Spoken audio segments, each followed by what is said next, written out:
नमस्कार. देशोन्नतीमध्ये मी ऐश्वर्या शिंदे आपलं स्वागत करते. 26 नोव्हेंबर 2008 हा दिवस मुंबईतील काय देशातील कोणतीही व्यक्ती कधीही विसरू शकणार नाही. या दिवशी अनेकांनी त्यांच्या जवळच्या व्यक्तींना गमावलं आहे. या दिवशी शेकडो निष्पाप लोकांचा बळी गेला आहे. मी 26/11च्या हल्ल्याबद्दल बोलते. आजही हा दिवस काळा दिवस म्हणजेच ब्लॅक डे मानला जातो. एकीकडे 26 नोव्हेंबर हा दिवस संविधान दिन म्हणून घोषित करण्यात आलाय, तर याच दिवशी अनेक जण त्यांच्या जीवासाठी झटत होते.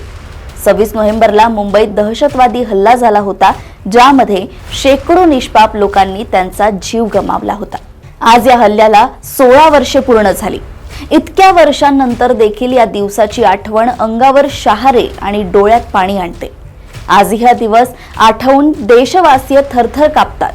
स्वतंत्र भारताच्या इतिहासातील हा सर्वात मोठा दहशतवादी हल्ला होता. या हल्ल्यात 18 सुरक्षा कर्मचाऱ्यांसह 166 लोकांचा मृत्यू झाला आणि 300हून अधिक लोक जखमी झाले.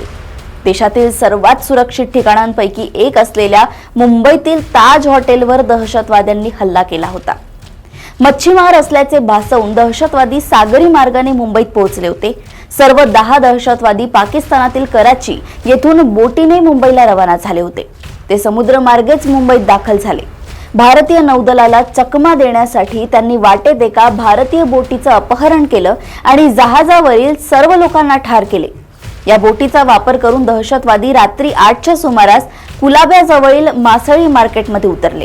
यावेळी तेथील स्थानिक मच्छीमारांना दहशतवाद्यांवर संशय आला. याबाबत त्यांनी पोलिसांनाही माहिती दिली होती आणि यानंतर सुरुवात झाली मुंबईतील दहशतवादी हल्ल्याला. कुलाब्यातून दहशतवादी प्रत्येक 4 जणांच्या गटाने टॅक्सी घेऊन आपापल्या ठरलेल्या जागेवर निघाले. रात्री 9:30 वाजता दहशतवाद्यांची एक टोळी छत्रपती शिवाजी टर्मिनस रेल्वे स्थानकावर पोहोचली. प्रत्येकाच्या हातात AK-47 रायफल होत्या आणि त्यांनी अंधाधुंद गोळीबार करण्यास सुरुवात केली. या हल्लेखोरांमध्ये अजमल कसाबचाही समावेश होता, ज्याला सुरक्षा दलांनी जिवंत पकडले आणि त्याला फाशी देण्यात आली. CST रेल्वे स्थानकावर झालेल्या गोळीबार झाल्याची माहिती मिळताच पोलीस दाखल झाले. यानंतर काही वेळातच विलेपार्ले परिसरात गोळीबार झाल्याची ही माहिती मिळाली. तब्बल 60 तास चाललेल्या या दहशतवादी हल्ल्यात 166 निष्पाप लोकांचा बळी गेला. हल्ल्यात सामील असलेल्या 10 दहशतवाद्यांपैकी 9 जणांचा सुरक्षा दलाने खात्मा केला, तर पोलिसांना अजमल आमिर कसाबला जिवंत पकडले. मात्र हा हल्ला केवळ या 10 दहशतवाद्यांचे काम नव्हते. यामागे पाकिस्तानात बसलेल्या लष्कर-ए-तय्यबा आणि ISIच्या कट कारस्थानाचा डाव होता, जे अजूनही पाकिस्तानात जिवंत आणि सुरक्षित आहे. लष्कर-ए-तय्यबाचा संस्थापक आणि हल्ल्याचा मुख्य सूत्रधार हाफिज सईद होता. हाफिज सईद पाकिस्तानात राहतो आणि त्याला अनेक वेळा नजरकैदेत ठेवण्यात आले होते, परंतु अनेकदा सोडून दिले. त्याला पाकिस्तानात राजकीय संरक्षण दिले जाते. संयुक्त राष्ट्र आणि अमेरिकेने त्याला आंतरराष्ट्रीय दहशतवादी देखील घोषित केले आहे. लखवी हा लष्कर-ए-तय्यबाचा ऑपरेशनल चीफ आणि या हल्ल्याचा एक सूत्रधार होता. त्याला पाकिस्तानात अटक करण्यात आली होती, मात्र 2015 मध्ये त्याची जामिनावर सुटका झाली. तो अजूनही पाकिस्तानात मुक्तपणे फिरतोय.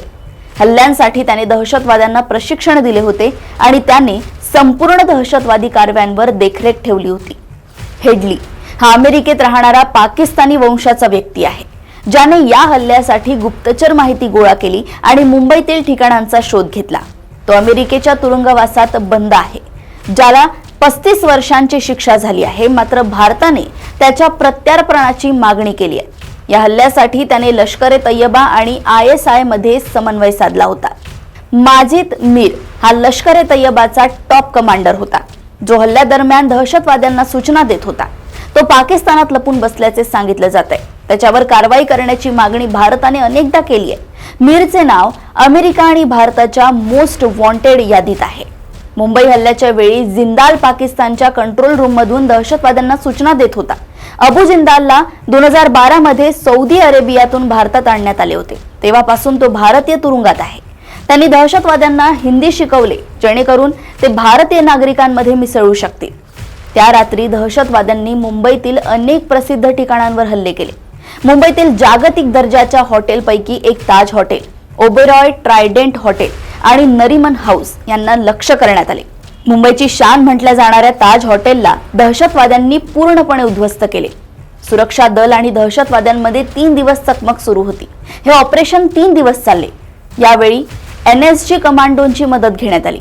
NSG कमांडोंनी सर्व दहशतवाद्यांचा खात्मा केला आणि त्यांच्या शौर्यामुळे भारतावर आलेले हे संकट टळले. आज या हल्ल्याला 16 वर्षे पूर्ण झाली तरी सुद्धा आजही या काळ्या आठवणी तशाच जिवंत आहेत. देशोन्नतीकडून हल्ल्यात मृत्युमुखी पडलेल्या सर्व शहीद व निष्पाप जीवांना भावपूर्ण श्रद्धांजली.